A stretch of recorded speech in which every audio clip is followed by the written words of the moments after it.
ভালো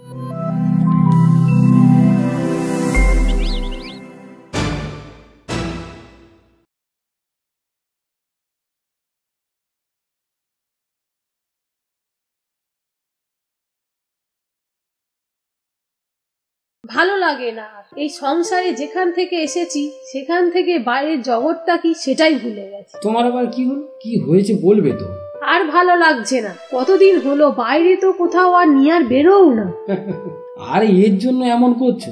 আচ্ছা বলো কোথায় যাবে বলো, তুমি যেখানে বলবে আমি তোমাকে সেখানেই নিয়ে যাবো। সত্যি বলছো তো? হ্যাঁ বাবা হ্যাঁ, সত্যি সত্যি সত্যি। 3 সত্যি বলে দিয়েছো কিন্তু, আর কিন্তু পরে না করতে পারবে না। আচ্ছা তুমি তো আচ্ছা, আমি কোথায় যাবে তুমি শুধু আমাকে বলবে তো, তোমাকে সেখানেই নিয়ে যাবো বললাম তো। আমার না খুব পাহাড়ে যেতে ইচ্ছা করছে, বুঝলে? আচ্ছা এই কথা, ঠিক আছে তাহলে কালই রওনা দেবো। ঠিক আছে। কি ব্যাপার, দুই মানিক জোড় এই সকালবেলা আমার বাড়িতে, আবার সাথে ব্যাগ পাটরা বেঁধে নিয়ে এসছো, কি ব্যাপার গো?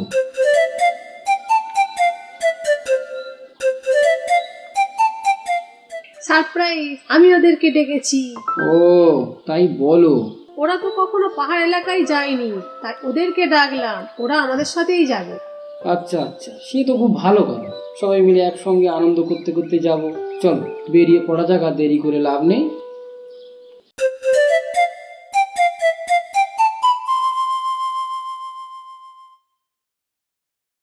এই শোনো। হ্যাঁ বলো, কি হয়েছে? আমার না মনে হচ্ছে কেউ আমাদেরকে ফলো করছে। আরে তুমি কি যে পাগলের মতো আবল তাবল বলছো না? হ্যাঁ গো, আমার যেন তাই মনে হচ্ছে।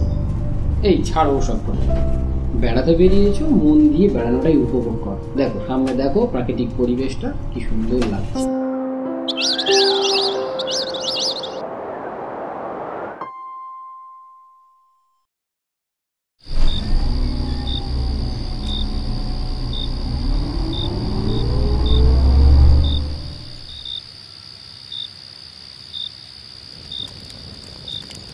আচ্ছা জামাই বলতো, কোন প্রাণী সবসময় হাসে? স্যার আপনি বলুন না। বল্টু আমি তো জানি না বাবা, তুমিই বলো।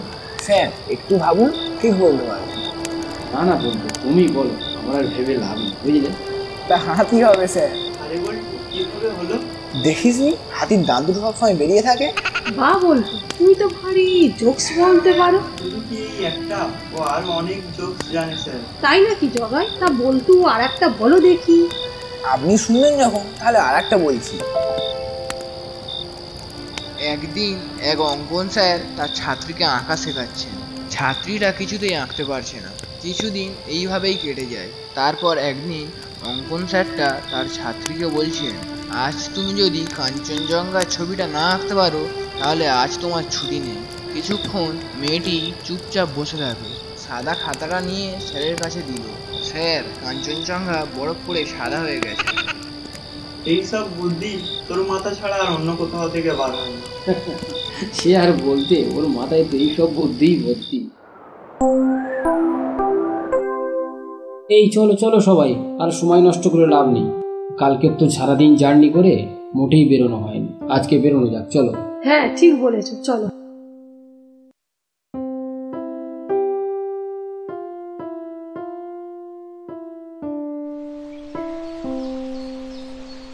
আরে বল্টু তোমরা ওদিকে কোথায় যাচ্ছ?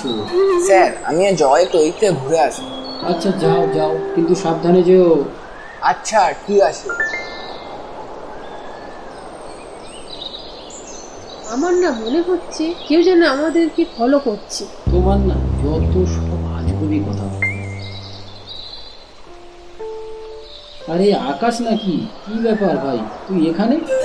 এই এখানে ঘুরতে এলাম বউ আর মেয়েকে নিয়ে। তাই নাকি? তা কই তো সে গিন্নি মেয়ে সব কোথায় তারা? ওইদিকে একটু ঘুরছে। তা তুই একা নাকি? না না, আমিও তোর মতো একা নয়, আমার দুই মানিক জোড় ছাত্র আছে আমার সঙ্গে, আর আমার বউ আছে। তা কই কই তো গিন্নি কই?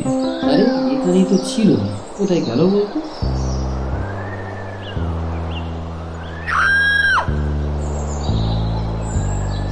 আরে আরে আকাশ, ওটাই তো আমার বউরি।